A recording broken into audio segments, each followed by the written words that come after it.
Chances are you have probably lied today, whether that's to a co-worker or the member of public, 5 more minutes in bed, another episode on Netflix, or I'll do the laundry pile tomorrow, even though you've been ignoring it for the past 4 days. We all lie. Lies are everywhere, and in the information age, it is harder to spot the truth. But what happens when a whistleblower, or a scientist, or perhaps the Princess of Troy, tells you the truth and you don't believe it? Welcome to the Cassandra Complex. Cassandra was a princess of Troy. She was gifted the power of truth from Apollo, but after she rejected his advances, he couldn't take back the gift. So instead, he cursed her so that she would only see the truth, but nobody believed her. The scary thing is, we live in a modern Cassandra Complex problem. Cassandra Complex is way more relevant today than it was 3,000 years ago.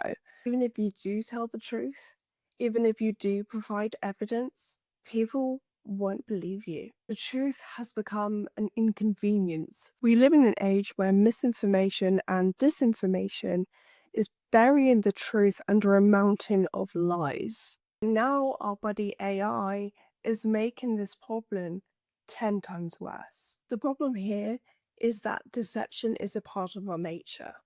It is not a moralistic failure. It's a survival tool. For us, lying reduces friction, it maintains relationships, and in some respects keeps the peace. Whatever the lie may be, there's always a motive behind it. It usually has survival at the heart of it. The most effective lies are the ones that aren't full of complete fabrication.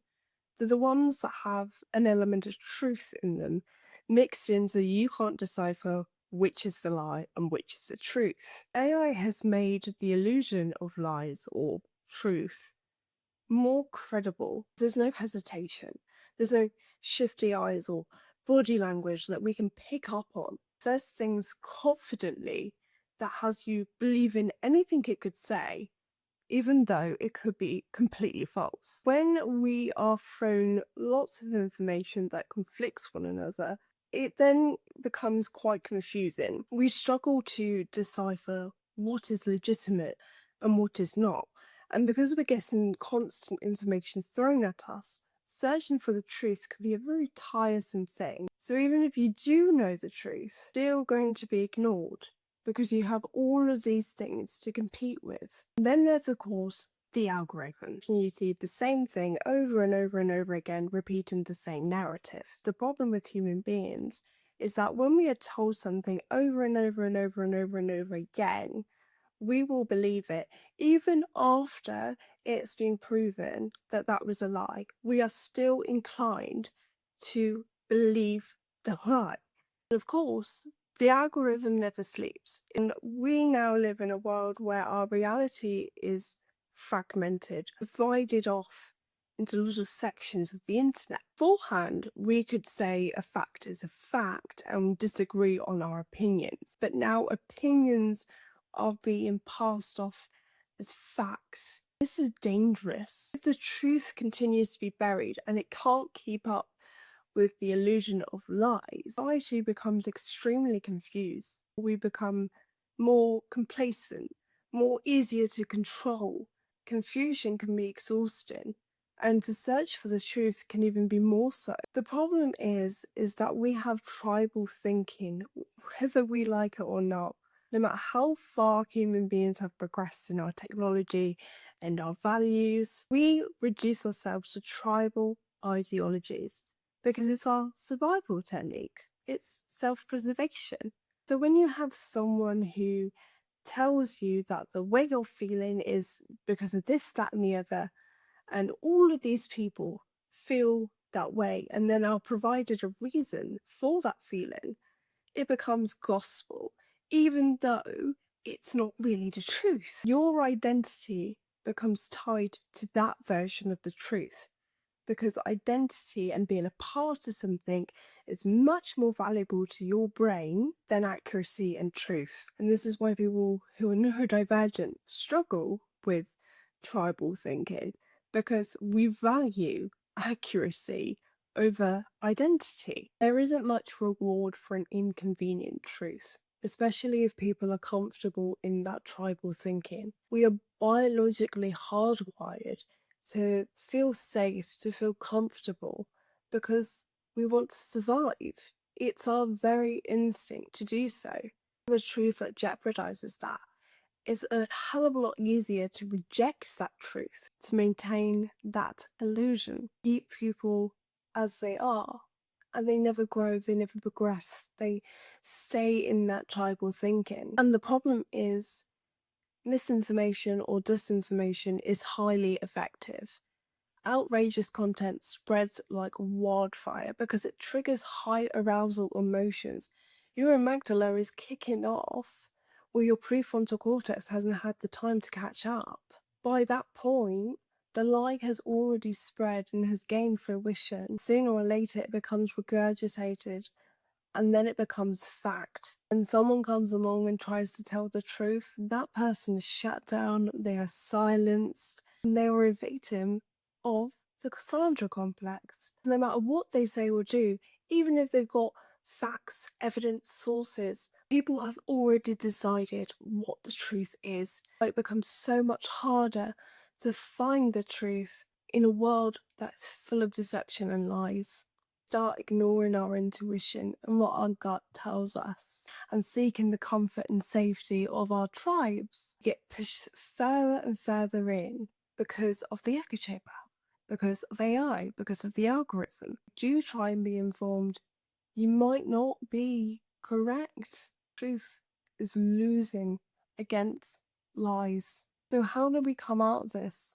How do we solve the Cassandra complex? A term called pre-bunking. We try and spot the patterns of deception, because often the propaganda playbook is always the same. The lie playbook is always the same, and the players are always the same. So if we can spot these triggers and spot these strategies and tactics, we can do a bit of pre-bunking before we consume ourselves with the lie. We are not trapped by curse. We are trapped by habits. We are trapped by ideologies and tribal thinking. Problems in our societies today, the divisions that are across the board, no matter where you are in the world, and you have to ask, who is the one benefiting from these lies? Who is the one orchestrating the deception? The politicians are just the showrunners of the circus. I need to know who the owner of the circus is. And because there's so many webs of lies, it's so difficult to obtain that truth. We are so focused on our search for truth, we fail to consider how few actually want us to find it. But it is always there, whether we see it or not, whether we choose to or not. The truth doesn't care about our needs or wants. It doesn't care about our governments, our ideologies, our religions. It will lie in wait for all time. I only ask, what is the cost of lies? What we need to do is to be aware of those habits and those playbooks and those tactics. We are not Cassandra. We are human beings who just want to live. Even though we are naturally flawed creatures, naturally deceptive, we can still do the right things. We can still find the courage to tell the truth, and some people do.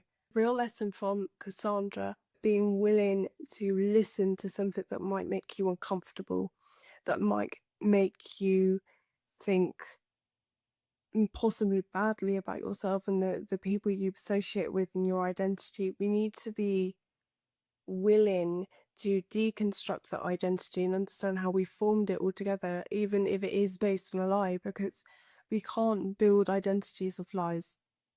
It won't last. I think we really need to find the courage to be able to listen to things that will make us uncomfortable. And I know there are people who do. The truth is out there. We just have to be willing to find it. It has to be a team effort. You know, we can't be relying on one group of people. We can't be relying on scientists or the hope that someone will find their moral compass and come forward and say the truth just to be met with ridicule and silence. This is a combined effort because corporations, technology, AI is a huge power to be up against to tell the truth when it can be so quickly disregarded and buried and distorted, even if we are living in a fragmented reality. Fragmented as it is, we are all in the same planet. We're all a part of a giant human epic, and we need to make sure that it's accurate, not based on lies.